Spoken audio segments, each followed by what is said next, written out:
Hi, everybody. I'd like to thank you for joining us. I'll just take a couple minutes so that we can get some people to log on and to share this right now. I hope everybody's doing well. Um, Tonight's town hall is on shattering stigmas and keys to successful reentry. And I hope that after hearing these stories, any preconceived notions you've had of what certain individuals that have been incarcerated should look like or should behave like could be maybe changed. I know when I first got out and I would tell people, I just did 7 years, they'd be like, well, you don't look like you've just done 7 years. And I thought to myself, what does one look like being in prison? And that's when I realized that people have these pictures of us that aren't necessarily true. So today I want to show you faces, not just numbers, not just statistics or recidivism rates. I want you to see real lives. So I appreciate you guys joining. Today we have Carl Fields, who is an expo organizer that I've worked with, and he has been a great help in me when I first started out in ACLU, even just helping me navigate. We have Tamara Oman, who is a free campaign statewide organizer. She's the leader for that, the director. And we have Charmaine Harris, who is a national fatherhood and reentry speaker, and Timothy Shabo, who is the senior executive assistant at County Executive David Crowley's office. And with that being said, I can give you all their titles, their professional titles, but just like we all have numbers, we're kind of more than the things that we attach to ourselves, right? So I'd like you guys to just, if we could start with Tamara, if you could take a minute and just tell us who you are. I want to know the person behind the title, behind the past. I want to know who you are. I really appreciate it. First, I want to say thank you to ACLU. I want to say thank you to Nikki, obviously Melissa, Sean, Molly, and now I met this young man, James, behind the scenes.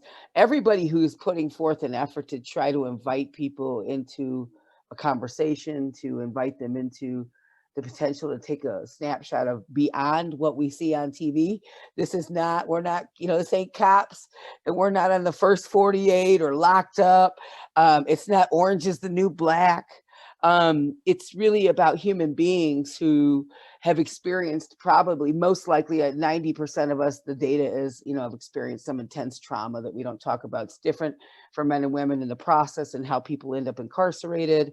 It's easy to make a decision about watching one piece of someone's life in a media, a news clip, and to start making decisions about that. And that was even a trap that I'd fallen into before I'd been incarcerated. So the reason I want to be here today as Tamara Oman, a human being who is just on a journey trying to find her way and invite others by example to love and to be loved. Today I think about this young lady who was the youngest uh, poet laureate that spoke at the inauguration today, and this is exactly what I think. So I had a reading on my wall from Nelson Mandela's inaugural speech while I was in prison that talked about basically it's Marianne Williamson's return to love, but the last line is, if we let our own light shine, we unconsciously give other people permission to do the same, beyond the things that happened to us and the things that we did, and reconciling those things to make the kind of world we wish we would have had grown up. So I'm here because as a woman who's been out 17 years, be 18 in June 24, 2003. I'll never forget when I left the Burke Center. Um, I had an addiction, I had a long history of trauma, sexual assault, domestic violence, and the way that I didn't have the skills to deal with those emotions and what to do with them, and growing up in a violent household, didn't know if I'd make it out of my door, much less through the community.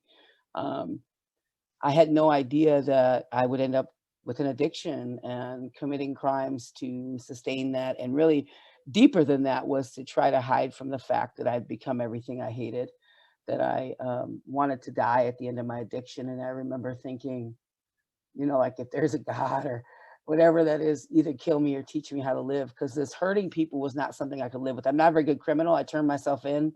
The cops were like, ma'am, we didn't even know there was a crime committed. I'm like, trust me, there's been several. Now, I didn't tell them all. I didn't tell all of them. So I say that because the truth about when you find that place, when you want to die rather than live, prison is really your least concern when you can't find any value in yourself as a human being based on the things that have happened and then what you did to other human beings. So I want to be here today to humanize the experience, to reach out to anybody who's listening, because there isn't a human being on this live feed that doesn't know somebody who has an addiction or mental health. And that's majority of our prison. That's majority of the folks in prison. I got lots of data about the women's prison because we don't talk enough about that. So, and I'm here with these beautiful colleagues, these strong men, but I'm gonna hold my own for women. So I'm gonna leave it at that. I'm here to just say, if I wasn't gonna die, I was gonna learn how to live. And my whole soul is about offering what I didn't have and what I hope and pray for each human being. These men with me here today, Nikki, you, like, my dream was that someday we would have a space to invite others to see how beautiful and wonderful they are. And when that healing happens, they become the citizens we want. When it doesn't happen, we have stuff like behavior modification, which doesn't actually change people. When my internal response is I socially care about you, it's a lot harder to harm you. And if I feel invited and not marginalized. So I could go forever. I just want to thank you all for the opportunity and for the work that each one of you do. And I'm probably gonna get choked up, but I've been dreaming for a day where we weren't doing this in some church basement with $5 buying Popeye's chicken when people got released. Now there's actually a little money. Now prison reform is actually popular. We were doing it when it was very unpopular, but I never won a popularity contest anyway. I'm here for love. So I'm gonna pass it off. Thank you, Tamara. How about Charmaine? Uh, Thank you all again. First of all, thank ACLU and everybody that was a part of this broadcast. I'd like to introduce myself, man. First and foremost, I am a husband and a proud father of 3 children. And just to, out the gate, humanize myself. I'm not some number. I'm not some stat. I am a father, and I strongly believe in that. And so, 2009, I was caught for selling drugs. Ended up getting in trouble. Did time in the county. Got out. Messed up again. Then ended up going to prison for 2.5 years. During that time is where I say I, was a seed planted under the ground and sprouting. Is where I learned a lot of things and read and developed personally. And then I went to boot camp and got out early before the program that I did. And so came back 2013 February and went through all the trials and tribulations, which I'm sure we'll talk about. But I caught a break at a volunteer opportunity. Ended up starting a fatherhood program called Dedicated Dads. Within the first year that I was doing the program, I had over 100 fathers attend the program. A lot of people couldn't believe that it was me, out of all people, that was doing the program because of my negative influence in the past, but it was all transferred over to positive. That opportunity helped me get released from parole 4 years early by DA Mike Gravely and Judge Wagner in Kenosha. Got a full ride scholarship to Carthage College. Just finished my bachelor's degree in management and marketing double major at Carthage College. And now I'm working on my bachelor's degree. God willing, I'm working on my master's degree. God willing, February 23rd, I'm eligible for a pardon here. We still got Governor Evers in office. I'm hoping with everything that I just discussed here, in addition to other things, allows me to get that pardon and have my rights restored all across the board. Thank you. Thank you so much for being here. How about Timothy? What's your story, Timothy? Sure, thank you. And congratulations on the schooling and getting off early. That's awesome. Thanks, man. I work in politics, and the reason why I work in politics is because of my incarceration. My drug usage started when I was young, and by the age of 20, I was a full addict, crack cocaine, Oxycontin, and from the age of 18 until 2000 and the end of 2015, I've either been incarcerated or on probation or parole. I haven't ever seen the inside of a prison cell though. And, I'm a 4-time felon who caught a lot of breaks, and I have a lot of friends who didn't catch those breaks, you know, and a lot of it came down to socioeconomic status or the color of my skin. And so when I got out and, you know, I decided I wanted to go to college, it was going to be all in, you know, I want to be the person that changes the way the criminal justice system works, which, you know, looking back at it now, maybe I would have made a different decision, you know, because it's a slow grind and it's hard work. But the reason I wanted to get into it is, you know, I got lucky and God saved me, or a higher power saved me. And if I got out and I lived instead of dying or rotting in prison, I had to give back, and I had to try to change the system that gave me the opportunity to change my life when it didn't give other people the opportunity to change their lives. And luckily, or by the grace of God, I did get a job in politics. And now fast forward, in 2018 was the first time I ever got to vote. That was really nice. And, you know, I've been off papers for 4 years now. The reason why I'm here today is, you know, not only wanting to change the criminal justice system, but to be able to tell people that just because these things happen to you in your past, it does not close the doors to your future. So, you know, when I made the decision to get into the field that I'm in, like, my most cherished loved ones told me, you're crazy, you know, like, choose something else, go to school for something else. Like, if this doesn't work out, what are you going to do? And I think that those of us who have made it past our criminal records, past our past, past our addiction, have an obligation to then show people who are either incarcerated at the time or who are getting out or who are feeling, you know, that they can't do certain things, that if you don't take no for an answer, you can do it, and that anything is possible after incarceration. So Thank you, thank Tim. you. Thank you for Yep. being here. Thank you for your determination. Carl is probably the one I'm most familiar working with. When I first came out and I first got my job in the ACLU in Racine, Carl was the one that kind of showed me around. So I pretty much know your story, Carl, but why don't you share it with everyone else?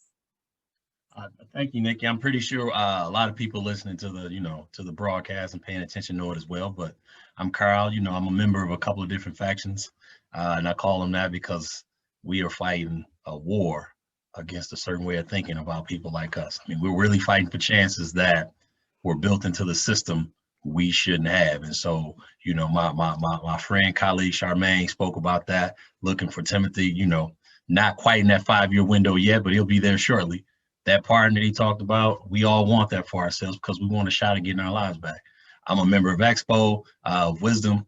I'm a community organizer for this region, Racine, Kenosha, for Expo. I've certainly been doing a lot of work lately and pushing hard to do this liaison work and helping chapters to start up elsewhere around the state, around the country, actually, because Expo's going national. I'm a father, family member, citizen, and looking for the community to embrace that and embrace not just me, but somebody like me as a citizen. I've noticed at this point, being home 5 years now, I can do the work enough to be embraced as a citizen, as an individual, but the collective embrace of people like me is the hardest part. There's such a narrow lane with which to get your life back, though. It's not even funny. Studying the pardon and clemency option, I mean, it even looks like there's some hookups and hangups there that we'll be looking to, make pretty loud soon enough. But because we want to hold the community to what it says it is. I also manage a shelter here in town. I always forget to mention that because for me, helping people in complicated or housing unstable situations, for me, it's not that much. It's not just a job. It's part of who I am. The director of community engagement now, and one of the biggest pieces for me is that I myself was homeless as a kid, and so I get to do the work in a way that I feel like I needed and would have responded well to. And so that's huge for me as an individual, as a formerly incarcerated person. I mostly, though, look to make those connections Me and Charmaine met some time ago. He's been home a bit longer than I. So, of course, I heard his story when I came home. Was also introduced to him, needed to meet him. I met him, he lived up to the hype, and he certainly is the genuine article in that sense. But more than that, he owns his own story. And as much as a lot of our people fight with that piece, all of this comes back to the narrative. It's not what they call you, it's what you answer to. You know what I mean? It's not about the roadblocks that they put in your way. It's how strong and how much grit you got to push through that and ultimately, kick through some of that, because that's what it's going to take. And are you in a position with your life to be able to do that loudly, or have you been forced to do that quietly? Way too many expos have been forced to do this quietly. I know a lot of successful formerly incarcerated, and that's prison incarcerated and supervision incarcerated people who are doing great now, who are, because of their position or because of their job, can't talk about it. That means there's something wrong with society if we can't champion and lift up our successes. So I'm always here to do that. I'm always looking for those kind of people to help do it with us. Well, thank you for being here. And just to clarify, for Tamara and Carl, could you both, for those that may be watching that aren't familiar with the Free campaign and aren't familiar with Expo, could you please just touch a little bit on what both of those are? Sure. So the Free campaign is the women's division of Expo. As is in this world today, though, we've elected somebody historically who is a woman vice president. Never happened in history, much less a woman of color.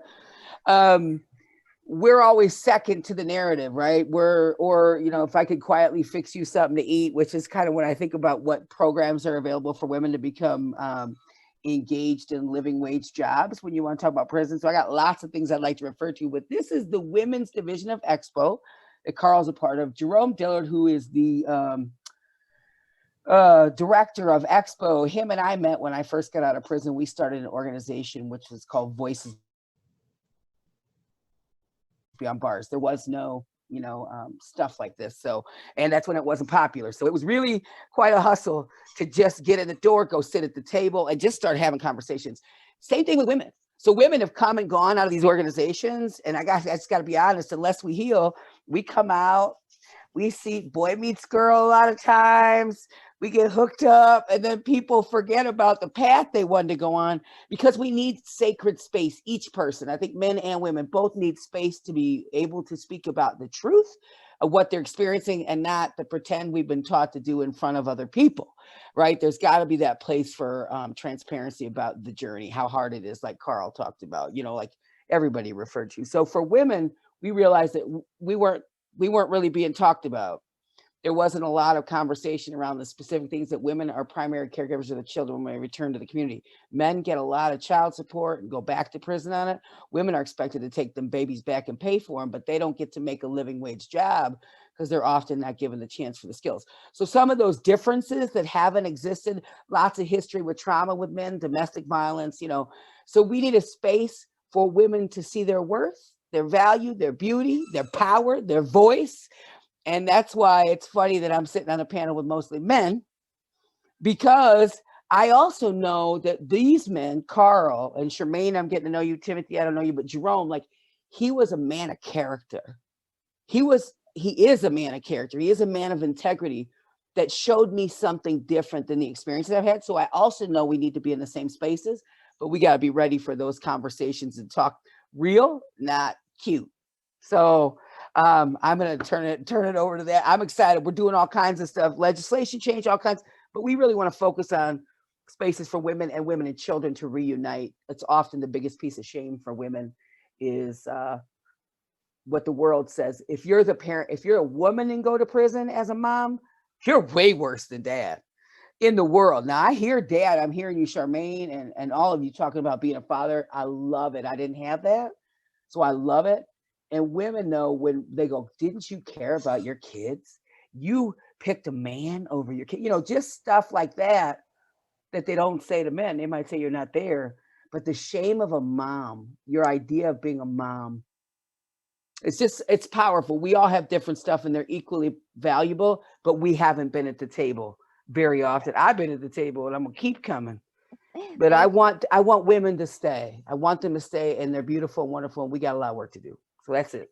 Tamara. So Free is the women's division of Expo. So Carl, could you explain to us briefly what Expo is? Well, Expo stands for Ex-Incarcerated People Organizing. It is an affiliate of the group Wisdom that you've heard so much about, that a lot of people know about. Expo is, for me, as we present it as an organizer, is part peer support, part civic engagement. One of the biggest things that I've seen and come to learn about other groups, other organizations, was that they help people get on their feet. They certainly help walk you down a particular path with particular steps. But what was missing for me in some of those was that the not just the permission, but the blessing and the advocacy and the assistance on how to live that life out loud. A lot of different groups had a component of confidentiality to it, and because of that, I also couldn't point to Timothy as a solid example of a guy who walked the path that I did, and I'm following his example. So if you will respect the fact that I'm literally trying something different, that'd be great. And so I joined Expo. Expo started like Tamara said, a bunch of formerly incarcerated people doing this kind of criminal justice, social justice work for with and for system impacted people. A few years back, we needed our own platform, and so we gained that under the Wisdom umbrella. And from that, we built several chapters all over the state. The chapter in Milwaukee started first. There's a Madison chapter. There's a Racine Kenosha work chapter that we do. There's also Eau Claire. There's up in the Fox Valley, Fox Cities area with a lot of our people who are also ACLU people. So, case in point, Miss Nikki, Expo, yeah. And so the biggest hardest part of this work is that we are pushing for upstream policy change while building a base of people to be able to live their lives out loud. And that is just that, and that for me just can't be understated, because I know way too many people who can come to my aid in secret, but they can't in public because of the fear and the real fear of losing what they have and what they built up, because they earned it. It wasn't given to them, but they got to play this social game of keep this to yourself and we'll keep you in position. And so that's hard for me. That's very hard. So I chose a different path, and I asked at other expos, I asked them to join us. It's a big ask, but it's one of the things that we say we'll walk with you if they start giving you that flack. So I just want to say, if you're watching right now and you have any questions for us, you can put them in the chat and someone will pass them along to us. We can answer those for you. And if you're interested in learning more about Expo or Free, you can always, our contact information will be out. It'll get dropped in the chat. You can visit ACLU. You can visit any one of their Facebook pages or anything like that. You said something, Carl, about policy change. And I think that's huge, because who else to try to affect policy change than those that are directly impacted by these policies? And we'll touch a little more later on that. But after hearing where you guys are right now, like, that's amazing. One's in politics, you guys are doing all different kinds of things. You're getting your bachelor's degrees, you're getting master's degrees, like all kinds of things, right? But a lot of times people see, okay, this is what you've gotten, and they don't see the struggle and the things it took, the persistence, the tenacity that it took to get to those points. So I'd like you all to kind of whoever wants to go first, it's just a conversation and we're going to share what we've all been through. But what was the hardest part of Reentry for you? Like, when you first came out, what made it the most difficult for you in the Reentry process? I can take it. I think there's a legitimate fear when you come back that you're not going to be accepted in the society. You're going to have to go through all of these hurdles and hoops. Some of the work that we go through inside, especially in boot camp, it just tells you about being forthcoming with your record and all of that. And there's a fear of going through all of that stuff. So I would say I got three parts to this. The first thing is the mental barriers that you place on yourself, the limited beliefs, and they're legit. Don't get me wrong. I had them as well. At some point, you're going to feel like giving up. At some point, you're going to be like, what is it worth? You're gonna go through issues with your probation agent. Well, my agent tried to like take all of my money that I had from me, that I had stored up. Had to get a change of agents and move to another area, going through that stuff. Then not just wanting to deal with that, and then you think about like employment and all of that. There's a lot of mental barriers that if you tell yourself you can't do it, first of all, you ain't gonna do it at all. So you must first overcome those mental barriers yourself. There's many barriers to reentry, but the number one is the mental barrier. And then I always talk about employment. So we know that the economy is great. So many jobs out there. And here's the thing: you'll get the job. You'll get a job. But the thing is, 90 days later, they're going to call you and say, we want to move forward with bringing you into the company because you got the job through a temp service. And once you get to that part, you're going to be denied most likely. And so here it is. You had a family, let's say you got kids, you made a couple consistent child support payments, if that's the case. Maybe you paid the escrow down on the apartment, thinking things are going to go well, but then you get to this 90-day point or 180-day point, and they told you the job assignment ended. And now you got to kind of bounce back from that. And so that's rough. And so sometimes you got to think outside the box, get into sales, or create your own job. There's plenty opportunity for that. There's so many people making money online. If you want to know some of those, please hit me up. But the last one is housing. And we know this to be true. If you got that felony on your record, it's going to be very difficult to get an apartment. And 100%, if you go through any property management company, especially here in Kenosha where I'm at, as soon as you check that box and put that you're a felon, you're not going to be able to get the apartment. And so for me, what happened, we got married and my wife was on housing at the time. And once they found out that I was married to her, I wasn't, we had different living arrangements, but we was getting ready to bring things together. They told her that she had to move out the house. And so we had about 3 weeks, all the way down to the wire. I could not find the apartment until finally I looked in the newspaper and caught this ad. And just so happened the guy that I called was somebody I went to high school with. And he said, I know you. And I believe in divine and I believe in God. That was divine intervention right there. But then that's how I got that first apartment. Then a friend of a friend helped me get another apartment until eventually I was able to buy my own house. So top 3 things, man: your mental, your personal barriers, your own barriers, and then the employment, and then the house. There's a whole bunch more, but I'll leave it there for the sake of time. Does anybody have anything they'd like to add to that? Yeah, I'd like to piggyback off of that with housing. So housing, when you first get out, like legitimately the first house that I lived in was roach infested. It was a slumlord, but it was somebody who was going to give me a place to live. And, I thought that moving forward, as I change my life, my circumstances will change. So let's, fast forward. So from 2012, when I started college, until 2020, I never had my name on a lease.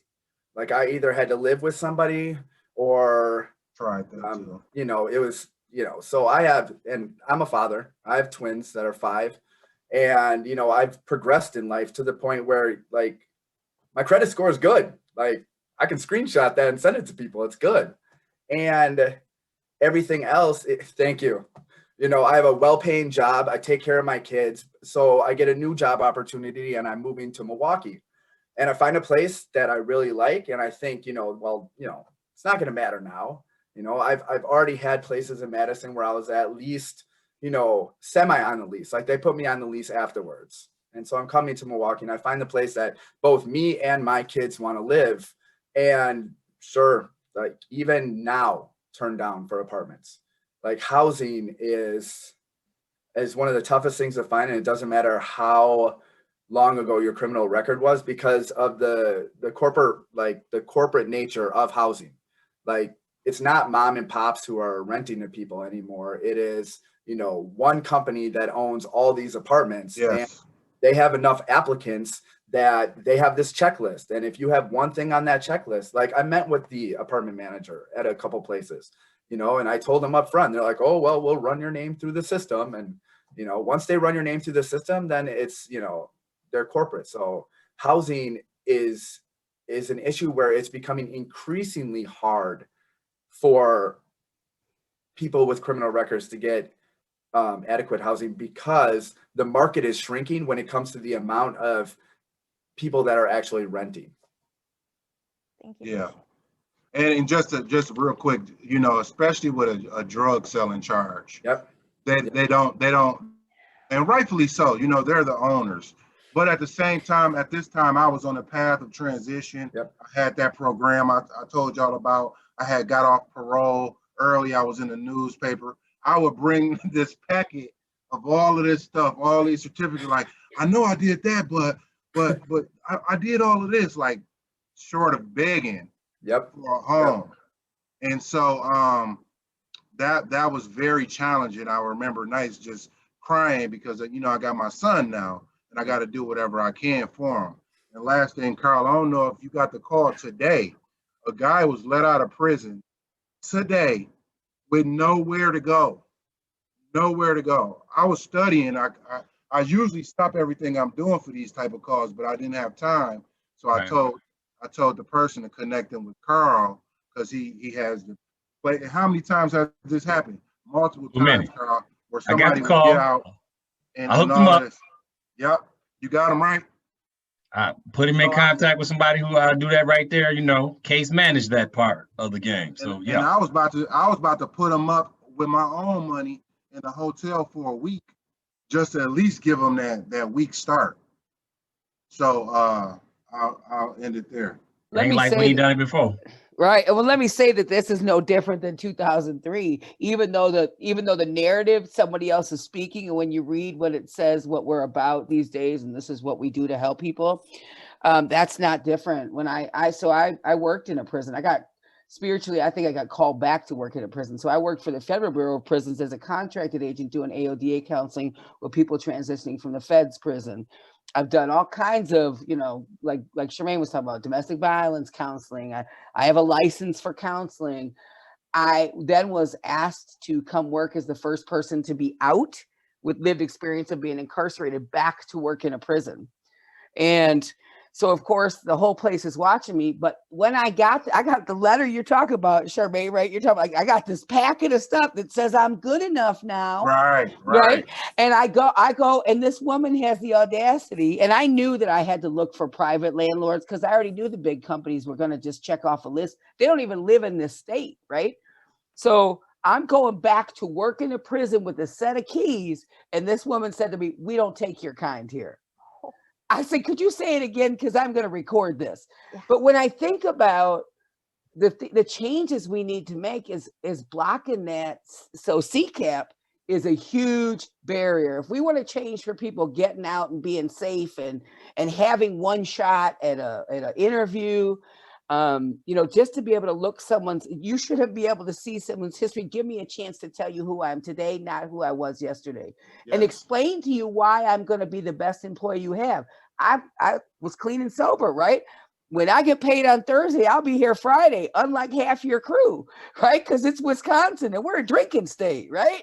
Don't show up on Fridays. I'm also somebody, when you talk about selling yourself to an employer or a landlord, if you can get your foot in the door, right now it's COVID, you can't get your foot in any door. So it's really a process. But if you can say you can be bonded, right, by the federal government, so that people can give you an opportunity. These are things that people don't know. Even the POs don't know, to help people understand how can they sell who they used to be is the reason why they're the best candidate today. If you give me one shot, I promise you, I'll pay my rent early, right? If I get a chance, because we know we got the 8 ball against us. But But for me, the number one predictor, though, and if statistically, it's actually who you spend your time with first. Charmaine, you must have already shifted your gears up here and got your mind right, even that internal struggle, because we all have it. I still have it almost 18 years out. You're not good enough. You're going to fail. Even though I know that my track record says otherwise, but I think that who we're spending our time with while we're inside says about who we're going to be when we come out. And who do we link up with when we come out? But if it seems hopeless, if there's not a space like Expo or seeing Timothy or seeing Charmaine and meeting Carl, if you don't see Nikki, you don't believe it's possible, because 90% of what you see is people coming back. You don't see the people that did well, because we're invited every now and then to come tell a nice speech to prison. But we should be working with people or meeting people, newsletters, something to tell people we're out here thinking of you every day, because we're trying to pave a trail for you so that you don't have to go the same hills we did. So anyway, I think it's who you spend your time with. Do you take that space? And maybe it's not the same for men as far as the healing first, but the shame for women takes them back to places over and over again. And not that it doesn't for men. Please don't hear me that I'm not honoring what you've experienced. It's this different kind of label. Women should be kind and nice and do all this. And then we went to prison. It's like, and society already said she wasn't enough if she didn't have a good man and take care of her kids perfectly and have a good, so it's like education and all of that. Yeah. So I'm gonna pass it back. Sorry. Go ahead. I get excited about it. I love being here with y'all. I just touched real quick on the fact that, I spent 16 years in prison, really struggled with my transition. It was hard. It took a year before I got a job, full-time job in particular. And I was hurt leaving prison. And so, the short of it is that I couldn't take the jobs that were offered to me initially because they're mostly physical. And like Charmaine said, they are short-term. They've got that you probably won't be hired into the company part of it. Most of us don't think so. We think I work for Incinerator and I'm really there through the temp service. And, I'm at all these other fancy named places, but I'm really not in because I'm really not good enough to get in them, be hired by the company. But because I probably wasn't walked through that step, I don't know that. I was also in a situation where having spent, I had a felony on my record, I was convicted. And so a lot of the jobs that, had that certain kind of proficiency, professionalism to them, wouldn't hire me for that. But then I ran into the few in that category that were willing to consider me. Not that I went to prison, but that I had been in prison for too long. And so the reassimilation process for them was like, that bar was too high. So they wouldn't let me jump it with them, but they acknowledged that I needed some options. It just wouldn't be with them. And so but I wanted to really touch on the housing because, again, basically homeless, had a family member willing and able, I'll say, because a lot of willing and able to take me in and provide me with space and walk with me and lift me up long enough until I could make something work, which, like I said, was a whole year. I believe that society believes that is the purpose of community corrections. That is the role that technically they're supposed to serve. And I believe that the community also thinks they have a budget for this sort of thing to help a person transition, which to them would justify $1.3 billion a year that they receive for resources for the Department of Corrections. But that is just not accurate. There is not this bonding-like scenario that exists with the community corrections to where I transition and they give me a place. They put you in a TLP, and most agents, unfortunately, not maybe because they're mean people or mean-spirited, but because they have to tell transition people, you got 90 days to figure this out, otherwise you're on the street. And most of them get a straight statement like that, and that's horrifying. And that doesn't promote public safety. It certainly doesn't give a person a fair running start to get situated. And so it scares me that that's the case.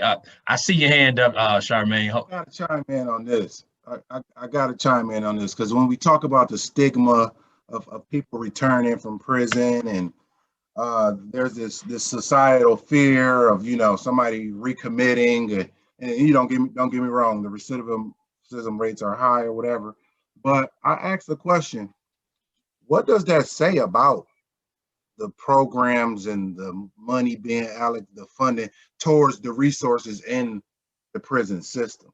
Yep. We as a community are investing, I'm a business student, investing our money into these corrections institutions and things like that, only to get a negative return. And by negative return, I mean somebody coming out and not being able to take care of themselves, not having the wherewithal, not having the emotional intelligence to avoid what's going on the inside, or what programs are being provided. And so that are failing. I'll say this, the crime bill took away the Pell Grants from people inside to get their education. And for so long, they haven't been able to use the Pell Grants to go to college to educate themselves. And we know there was a lot of people a part of that process. And so they're talking about bringing it back.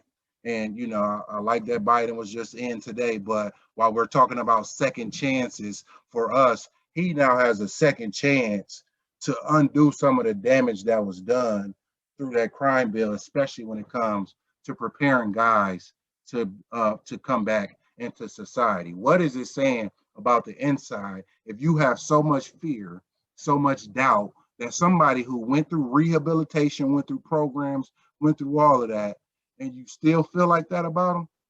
You might be looking at the wrong person, and you might be asking the wrong questions. And that's something that we're kind of going to touch on in a little bit. We have about a half an hour left before we continue with how you guys overcame these things, and how we think that we could rectify some of these issues, some of these things that we've all struggled with. There are some questions in the Q&A that I would like to take a look at. Rebecca Barber asked for all the panelists, what is the best advice you suggest for those beginning to prepare for release before actually facing the challenges of reentry outside the walls? So if one of you would feel comfortable, what is the best advice you suggest for those beginning to prepare for release before actually facing the challenges of reentry outside the walls? And I think we kind of talked a little bit about, getting your mind right while you're in there and programming while you're in there. But if there's anything anyone would like to add. Tamara hit it on the head when she said, who you hang around in the inside determines who you're going to be around on the outside. And so, the old saying goes, proper preparation prevents poor performance. So you gotta prepare, and I'm gonna leave it at that because I know I talk a lot. Yeah, can I hang out with you, Charmaine? Would that be okay? Yeah. Thank you, sir. I think that goes to show what you're saying, though. Like all of us on this call, and somehow have had a chance to intertwine our lives, and so I also think it's not just, it is exactly, it starts with who you spend your time with, and then your family, because a lot of us go back to family with guilt and shame, and we go back with this idea, I missed all these years, especially if you're a parent, I missed all these years, I got to make up for this, I got to get them Jordans, I got to fix this, and we had the birthday party of the century, and I'm making $2 an hour, so all that kind of this dance, and if you don't have someone else to navigate that with, that's why Expo, Free, being around Charmaine, talking to us, being part of ACLU, like those of us that have been there, done that, know how to, and so there's a program called Certified Peer Specialists. They're trained individuals, 48 hours of training, certified by the state, but the bonus is your past, right? The bonus is you navigated those systems. I think the other piece for people who are inside, so there actually are peer specialists in prison. So if you're asking that question, Rebecca, I would highly recommend someone who's willing, who's not going to let shame or embarrassment decide whether or not they go to the treatment building, or whether they meet with someone who's going to be like a peer specialist, has lived experience, and they will walk with you when you want to give up, go to the hole, all that stuff that happens, or you maybe find out someone you love died a week later. Like they help navigate from a perspective of, listen, I'm here with you in this. I'm not here to make money. I'm not here to. So there's that piece of us. piece of it. And I really think it's the internal thing, and Charmaine's hit on it, you know, Carl's hit on it, Timothy's hit on it, is the idea that what I did before got me here. My thinking, my belief system, my value system. And so no judgment. We that was indoctrinated into our experiences and from our experiences. The question is it getting you where you want to be? So it isn't a question that, and here's the problem with corrections. They tell you what to do. We don't already play by the rules. What in the heck made you think you show up, I'm going to start listening? Build a relationship with me, an appropriate relationship, you know, without judgment and condemnation. So I really believe, though, for us as people who are sitting there and looking at ourselves saying, if this is the best I got myself to, I've always deserved better. What am I going to do different? Even if people make fun of me, because that's the other game. It's like being in high school. You got people in high school picking on you if you're going to go get some therapy today, Margaret. You're going to go get some help, right? And it's like, yeah, I'm going to get something because this ain't working, right? So I think I would really encourage people to look in the mirror and ask themselves, what do they deserve? They deserve better than being fed like an animal in a cage. And what is it going to take? And who do they need to have in their corner, and start risking being uncomfortable for that change? Sorry, I've talked too much too. No, but thank you. Thank you all for your wisdom and your I love advice, for sharing your stories, because the things that we went through, I don't think a lot of times we might gloss over it ourselves, but every time that you share your struggle, you're giving a piece of you, and it takes something to be vulnerable enough to do that. And now that we've kind of seen like what we've struggled with and what people are struggling with, let's just talk about what we're going to do about it. Because at this point, all of you are working in your respected fields to try to overcome these issues that people have in reentry. I did have a question. What are your thoughts about the expungement bill, and why should the people of Wisconsin support this legislation? So let's get into budgets. Let's get into expungement bills. Let's get into, I mean, we've got about 15 minutes left, and I want to be able to provide people with possible solutions and how we see those solutions through. So first, who wants to take a shot at the expungement bill? I'll take a shot at the expungement bill coming from the legislator. Wisconsin has one of, if not the worst expungement laws in the nation. Okay, it is insanely difficult to get an expungement. I won't go through all the details because it would take the last 15 minutes. What I would say about the bill, why you should support it, because any progress is progress. Okay, it's not a perfect bill, and it's not what we need, but we got to move. And movement in government and in bills comes slowly, and it comes inch by inch. You never get everything you want.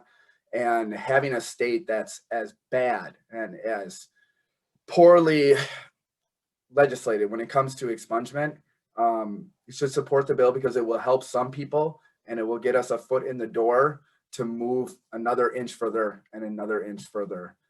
There's a lot of flaws in it, but we need something now. Thank you. There is an ACLU budget training that will be coming up on the 23rd, which is Saturday at 10 a.m. and the link is in the chat. And amongst other things, we are asking that we close down a prison. We are asking that we invest money in in ERP and TAD programming. Does anybody want to speak on that in particular? Well, I'll touch on the treatment alternatives and versions for a moment. Sure. As well as the fact that, you know, a lot of people know that that's one of the pieces of the puzzle that ACLU has picked up and ran with nicely. Wisdom is also, a keen player and all of that, having picked that up a long time back and started that ball rolling. A lot of the money, and it's not a lot of money, $6 million current investment. It's problematic because we talk about problem spending and solution spending. The problem spending is like we said, over $1 billion of an annual budget. If the solution spending was something like TAD, and TAD is basically the ERP money, it's boot camp without the workout is what it is. Because most people that I know who can touch criminal justice know what boot camp is. ERP is the early release program, the earned release program, sorry. And it is basically boot camp without the workout. That money, we asked for it to be to the tune of 75 million years ago. It's went from 1 million to about 6 million. And we're still pushing for it to get to about 15 million with this current budget. And ask that both Wisdom Expo is pushing for, ACLU is pushing for something quite similar.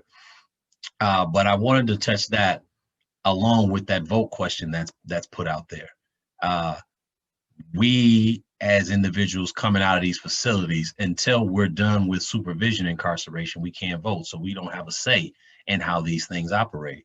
These being the people who are directly impacted, who've been there, done that. Who better to ask how a DA does their job and what it looks like on the inside of a courtroom than somebody who's dealt with them and been inside of a courtroom in that regard. You want to know how the inside of a system works, ask somebody who's been in that system and perhaps grind it up and spit out because of it. And that's us. But unfortunately, that's an investment that's made. And the return on that investment, like my business friend Charmaine said, is so low that it's atrocious. If it was a for-profit, it would have closed years ago. But it's accepted because as a public entity, the public is led to believe there's no other option. And so we must continue on this way. And that's just atrocious. Our voting piece of the puzzle is called Unlock the Vote. And that's a campaign that we got around the state.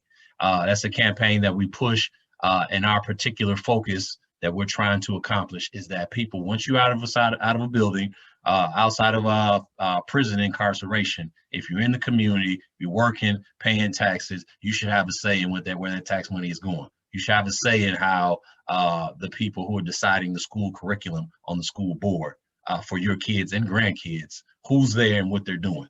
And we have great consensus around the state with that, and there's movement with that around the country.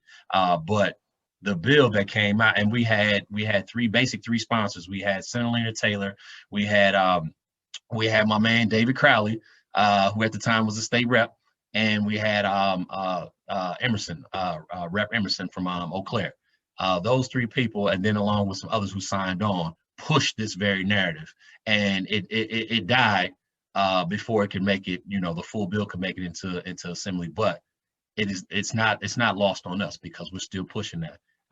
You pay taxes, and it's part of the pro-social construct that you be brought back into community and to some degree embraced.